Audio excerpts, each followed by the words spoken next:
We're doing a series about family values and how those relate to the Ten Commandments, or we're doing a series about the Ten Commandments and how they relate to family values, whichever you prefer.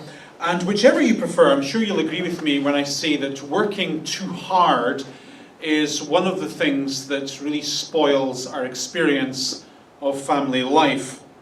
One of the things that most often ruins our experience of being at home is being too busy.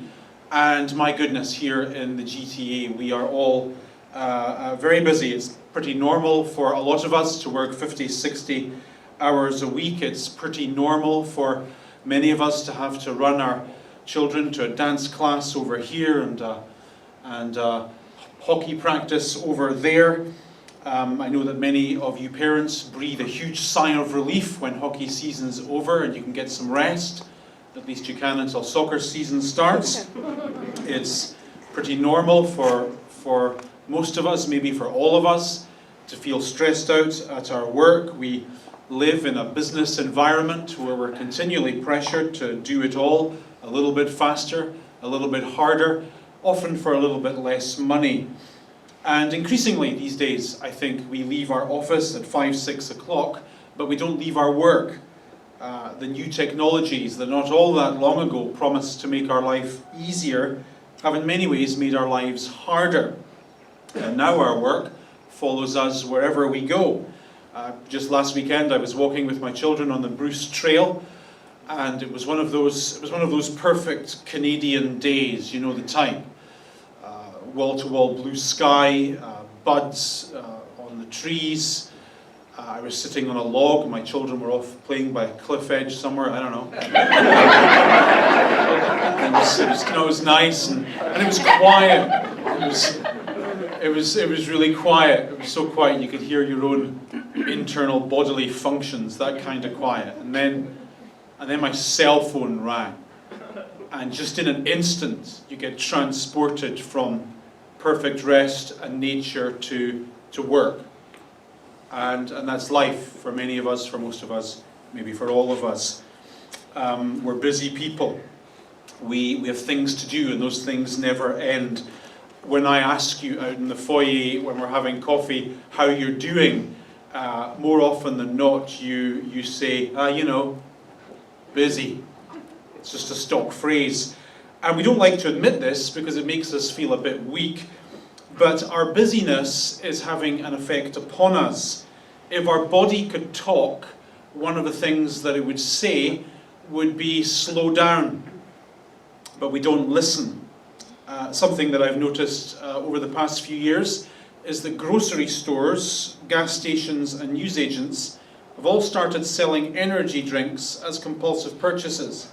Have you noticed that? For example, next time you're at Zayres, have a wee look and you'll see this brand, Full Throttle. And the marketing shtick here is, we know that you're tired.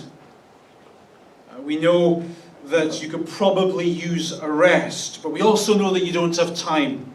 You're too busy to stop. You need to live at full throttle, so take this and you can keep going. When I first saw these products for sale in these places, it really caught my attention because I had my formative misspent years in Britain in the well, I won't say any more than that.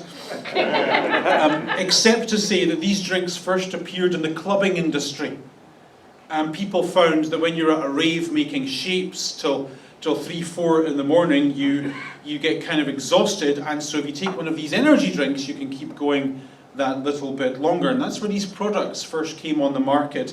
Now they're sold not so that people can keep dancing, but so that people can keep living. Another thing I've noticed, both in my own life and in yours, is that we wear our busyness like a, let's say it delicately, like a badge of honor almost. Our culture has caused us to buy into the idea that the busier we are, the more important we are. The more things we have to do, the more our life matters. I think that part of the reason why we spend so much time doing so many things is because we just don't know how to be in our own skin. And so consequently, home is more often not a place of rest, but a place of continual activity, a place where we feel we must constantly be doing something, working harder, achieving more, getting more done. Because if I'm not doing, then who am I? If I'm not working, then who am I? What am I? And I think that for lots of us, maybe again all of us, work easily becomes an end in itself. It's a way to escape from having to deal with the difficulties of life and family and trouble and all that. When life in fact gets hard, we sometimes say this very phrase, I'll just bury myself in my work. How many of you have said this at some point in your life? Me, just me and Mark. Honesty is a Christian virtue. Right? Life's hard at home, I'll just bury myself at the office. You know, things are difficult with the kids, I'll just work overtime. Right? We all do this. Anyway, over the last few weeks, as we've been speaking about family values and as we've been reading through the Ten Commandments, we've been asking the question, what would it look like in my modern family if I tried to transpose some of these ancient old-fashioned values into my 21st century context? And this morning, as you've gathered already, we're going to have a wee look at what God says in the Ten Commandments about taking a day off. So this should be fun. What we're going to learn this morning comes from the fourth of the Ten Commandments, which interestingly is also the longest of the Ten Commandments. The Bible uses more words about the subject of taking a day off than it does about the subjects of adultery, murder, stealing and lying. So clearly, whatever this is, it's not a trivial issue. Clearly, whatever this is, it matters to the author of the Bible. It matters enough to be in God's short list of things we have to get right. So let's just get straight to it. Book of Exodus, chapter 20 and verse 8. The commandment says simply, remember the Sabbath day by keeping it holy. So two key words in that sentence, the word Sabbath and the word holy. The word Sabbath is an old Hebrew word which simply means to stop, to cease. What this sentence is saying is that every now and again you need to stop. Every now and again you need to cease from whatever it is you usually do and do something else. Every now and again you need to walk away, deliberately walk away from that pressure that you're under to live life at full throttle.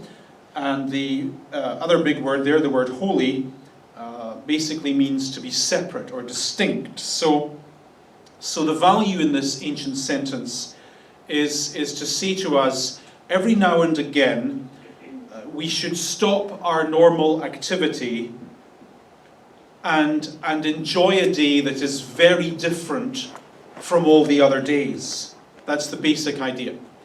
And then having gotten that basic idea, the question that immediately arises then is how often?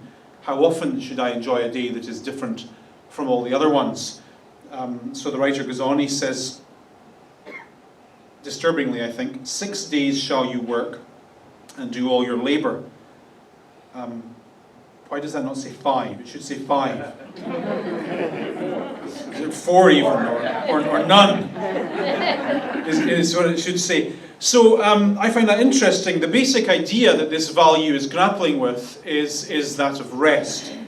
But underpinning that basic idea is a simple statement that affirms the goodness and the value of working.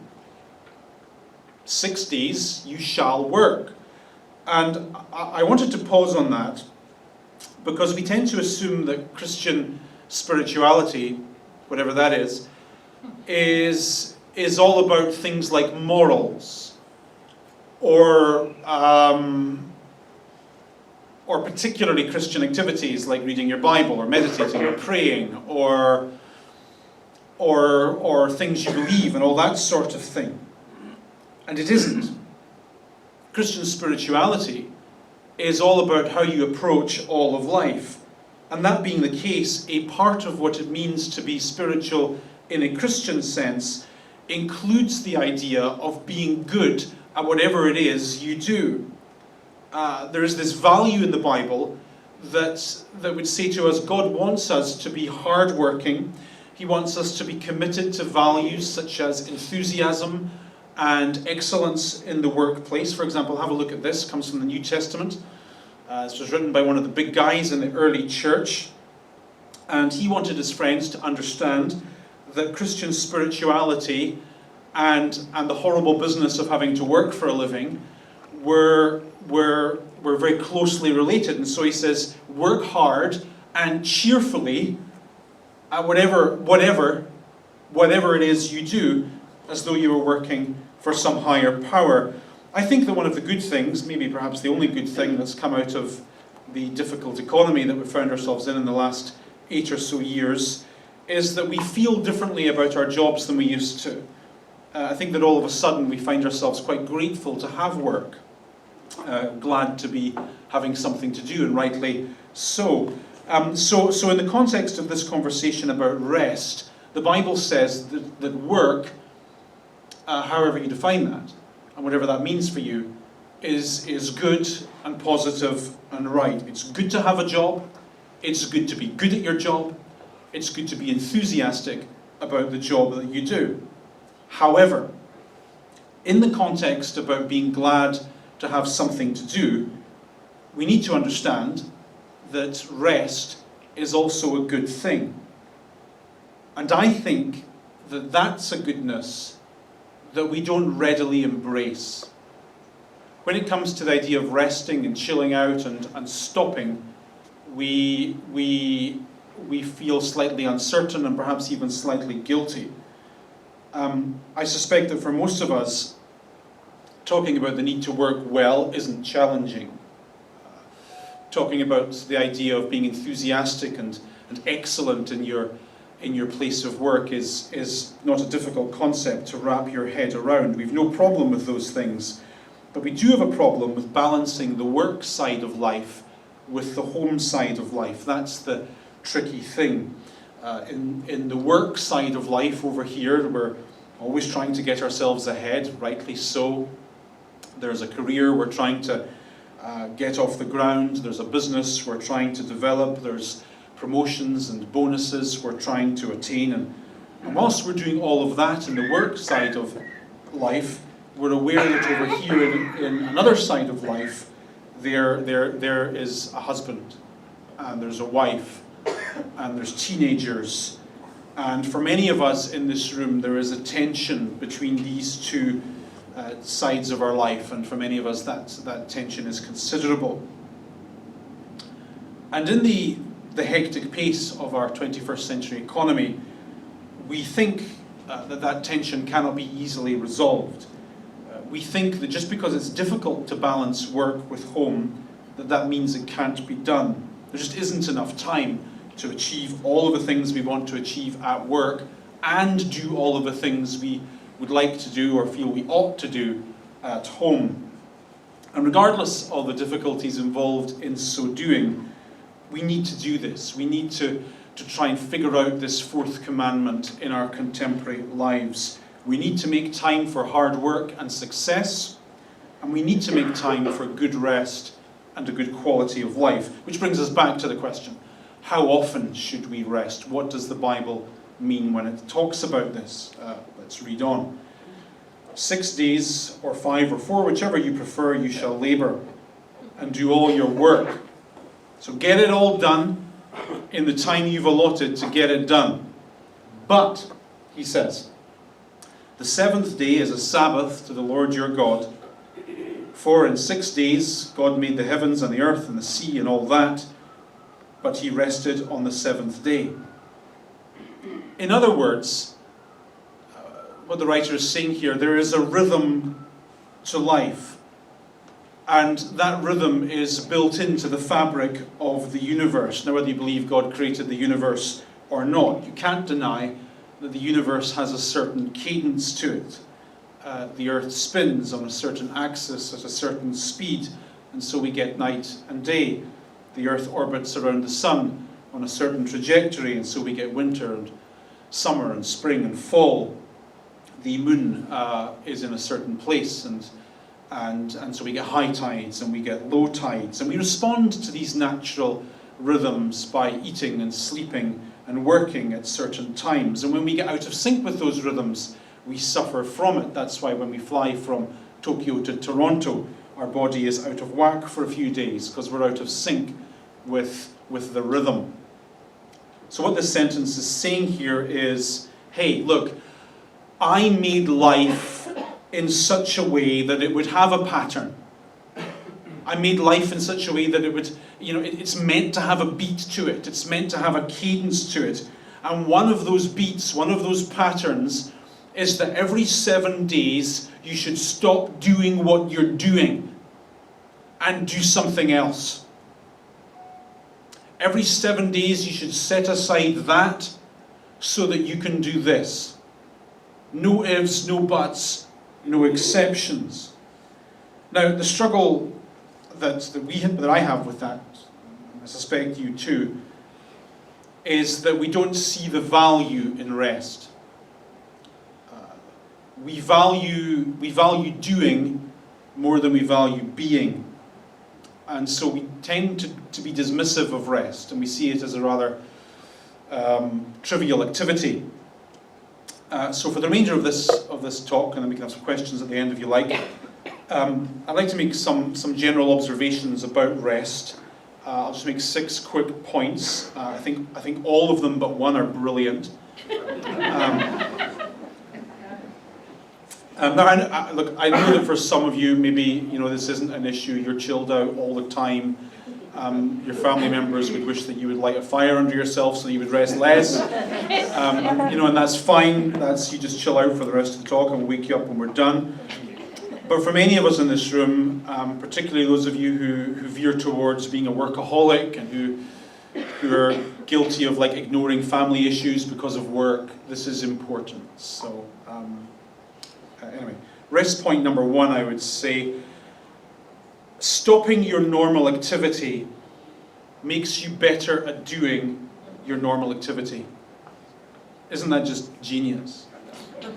Brilliant. It's brilliant. Having a day that's different from all the other days relaxes the machinery of your body. Eyes that are strained from staring at computer screens, backs that are hunched from sitting in those horrible chairs we have to sit in. All of that gives our body a chance to recover when we rest. Minds that get stressed from awkward customers and complicated problems get a chance to unwind and recover. It's just a human resource fact that keeping going without a break is detrimental for overall productivity. And yet when we don't pay heed to that, a vicious cycle happens.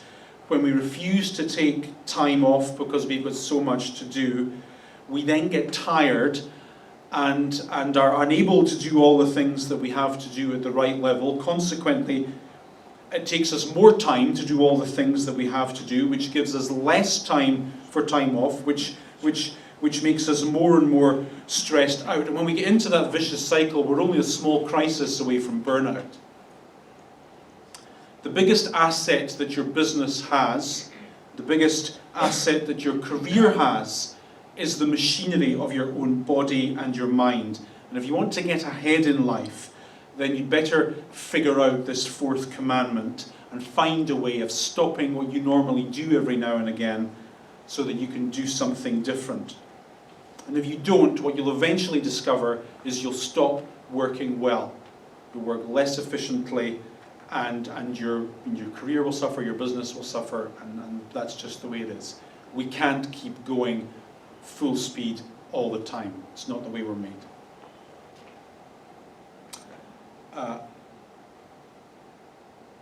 Rest point number 2. Working too hard can kill you. Just can. I read an article this week in Herbalife magazine. Now, I don't read Herbalife magazine. I just saw it online, just saying. And so bear in mind, this quote I'm about to read you was written by hippies for hippies. But nonetheless, I thought it was interesting. They said this: a recent study done at the University of Alabama. I actually didn't know Alabama had a university. Sorry. A recent study done by the University of Alabama tracked the mental and physical health of middle-aged men with a variety of responsibilities in the workplace. The study found that a long-term overwork and exhaustion had a detrimental effect on both the physical and mental health of participants. According to the results of their research, working hard when you feel tired results in high blood pressure, sleep deprivation, and heart disease. I found out this week that in Japan they have a word for this, karoshi. In Japanese culture, the word karoshi means death from overwork. How messed up is their culture that they actually have a word for that? That's just wrong. Imagine going to work tomorrow morning and like Johnson's not at his desk, so you say to your colleague, "Hey, where's Johnson?" "Oh, Johnson died." "You're kidding, what happened?" "Karoshi."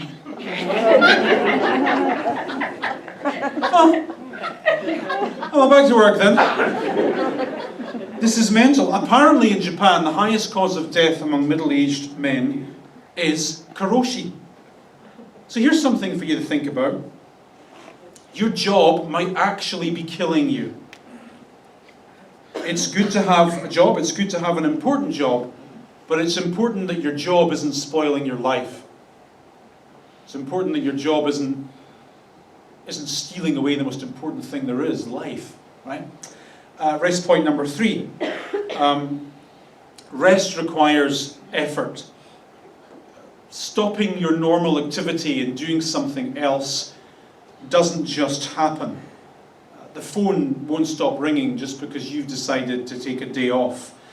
Customers won't stop emailing you just because you've decided you need to take a little break. And if you don't protect your rest, your life will take it away from you. It's interesting that when you read through the Gospels, you notice that Jesus was very proactive about this.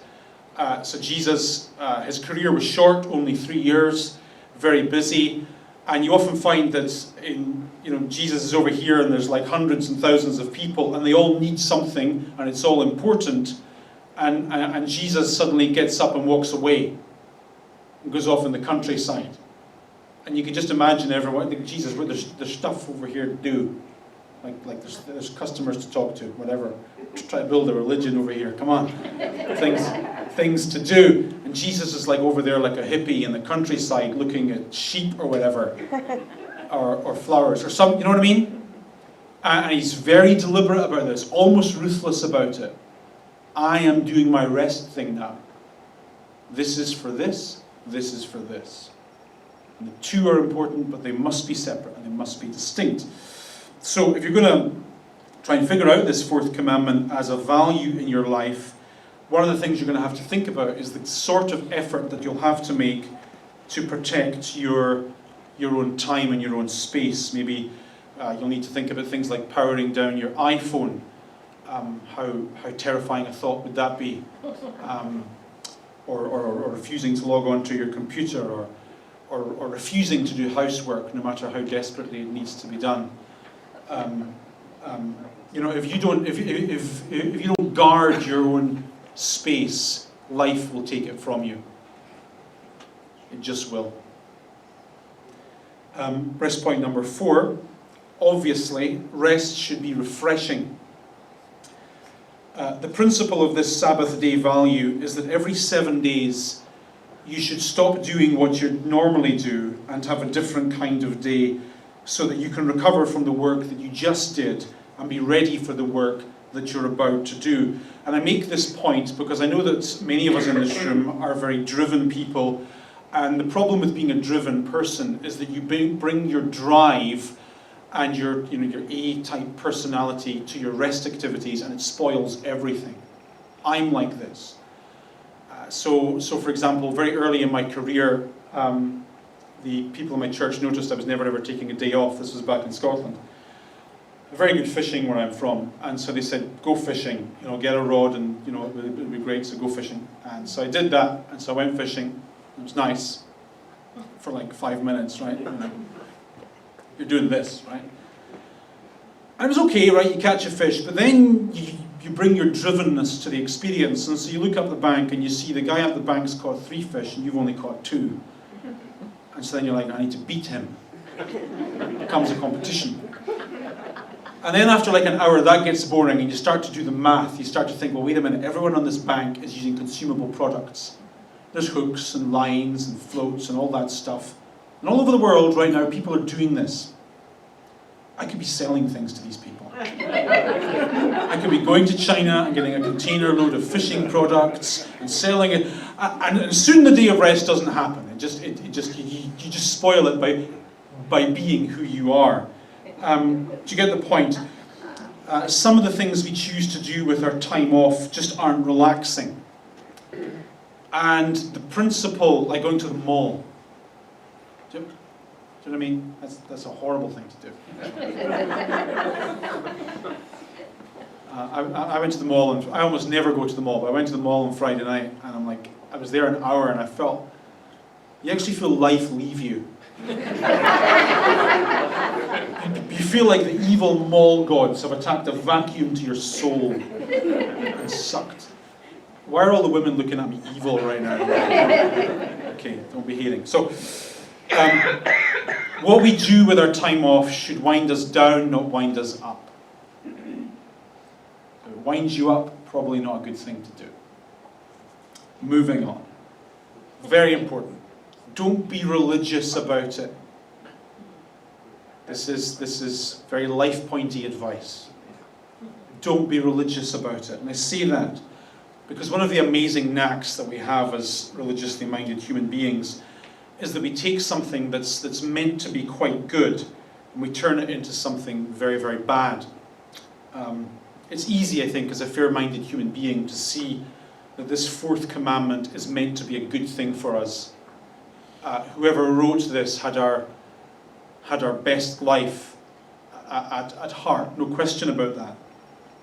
And yet over the years, with considerable ingenuity, the church has managed to take this good concept about a day off and turn it into a day-long obstacle course. And that's exactly what it was like in Jesus' day. In Jesus' culture, there were 1,521 Sabbath rules. A very long list of things you couldn't do on this day of rest. And obviously, when there's 1,521 rules, it's only a matter of time before you break like 10 of them at once. And Jesus was always doing this. Have a look at this next sentence. In the Gospels we read that one Sabbath Jesus was going through the fields, and as his disciples walked along, they began to pick some ears of the corn, which was like rule 983 or something. And the Pharisees said, "Aha, look, why are you doing what is unlawful on the Sabbath? This was a bad thing to do." And Jesus said to them, "Look, idiot, the Sabbath was made for man. It was meant to be good. It was meant to be beneficial. It was meant to make life better, not worse. And in your perverse religiousness, you've taken something that was meant to be good and you've turned it into something bad. Shame on you, you horrible human being." Anyway, let's move on to rest point number 6. A rest is a time, I think, I shouldn't say rest is a time. Rest, as it's spoken of in the 4th commandment, is a time to remember what's important. So when it comes to taking a time of rest in life, as spoken of in the 4th commandment, we can tick many of the rest boxes. We can have a long lie, we can go fishing, we can play golf, we can sunbathe in the afternoon, we can have a lazy lunch with friends, we can do whatever it is that refreshes us and winds us down and gets us ready for the week ahead. We can do all those things, and still this principle of the 4th commandment cannot have been applied. I think at its heart what this commandment is talking about is having a day that is different from other days, so that you can think about life. So that you can pause from the activity of the marketplace or whatever it is you do and reflect a little bit about who you actually are and what life is actually all about. That's one of the reasons why in our Christian tradition we get together on a Sunday once a week And we hear a voice from the Bible that we don't hear in the marketplace. A voice that reminds us that our work and our making and our selling and our growing and our maintaining is not all that there is. A voice that reminds us that we are a soul, that we have a God. So from the worldview of this fourth commandment, what we do here on a Sunday would be a time where we get recalibrated. So resting, properly understood, isn't just Miller time, it isn't just golf time, it's a time when we ask the question, what am I exchanging my life for? A time to remember that we're human beings and not just human doings. It's a scary thought, and we don't often think it, but the world will turn without us. In 100 years' time, no one in this room will be here, and it won't matter. We won't matter. Our place in the marketplace that we think is so desperately important isn't important. Living by the value of this command invites us to explore those kinds of thoughts. It invites us to explore the idea of who we are, not what we do. We too easily get caught up. We draw too close a connection, I think, between what we do and who we are. And this fourth commandment invites us to separate those. There's this thing I do in life. That's what I do. But who am I? Who am I really? So this value would say to us, no exceptions, no ifs, no buts. Every 7 days, take a day to stop, to do something different, to relax, certainly, and also to think and reflect about who you are and what your life is. Pretty neat, I think. Any questions in the time that's left? Yes. Everything I'm telling you in this series is a bit of a lie. Okay? And at the end of the series, I'll tell you why. There's a big twist coming at the end of this series. A big shocker. You won't believe what he said next kind of thing, right? So you're on to something there. You're on to me a little bit there. There is a little bit of a lie in this series.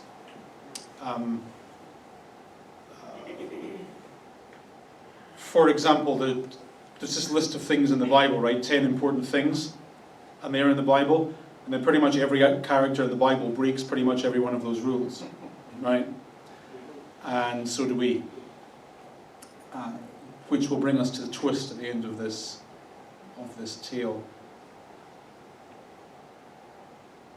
I think the rules that we bring to our religious life are not dead with Jesus, though.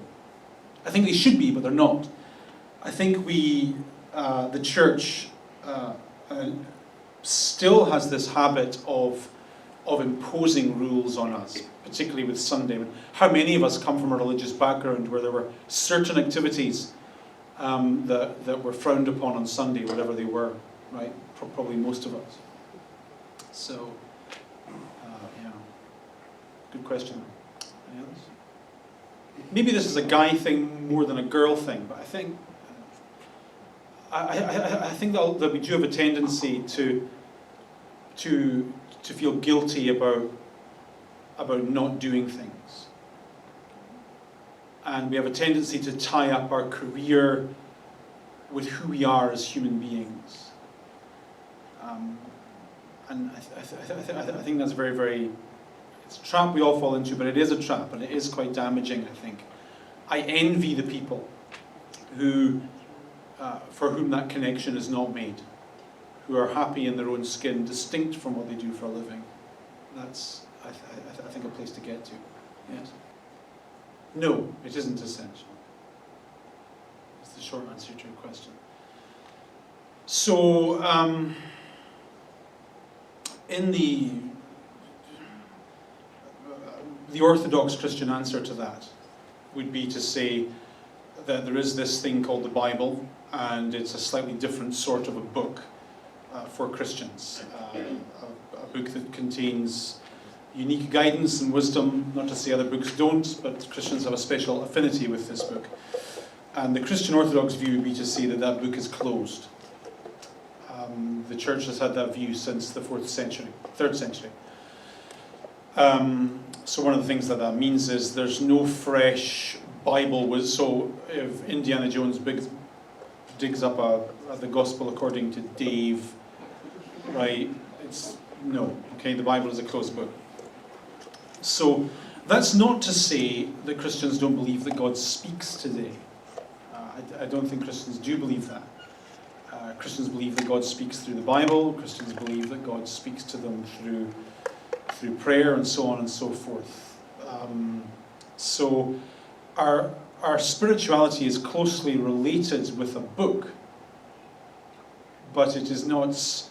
It is not, and is always guided by that book, but it is not confined entirely within that book.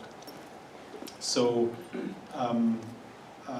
Does that sort of answer your question? So there's a yes and no to your question. So is it legitimate from a Christian point of view to feel God speaking to you when you go for a walk on the Bruce Trail? Oh, yeah, maybe. Depends what you feel God is saying. But yes. Remember, one of the fundamentals of the Christian faith is to believe that God is not a statue or an idea or a concept, but a person.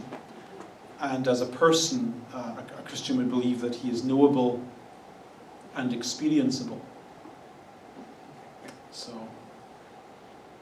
which is good and bad, terrifying and comforting. Good. We're out of time, we've got to go. Next week we're talking about parenting and honouring your parents and all that, so it's going to be fantastic. Bring your teenagers.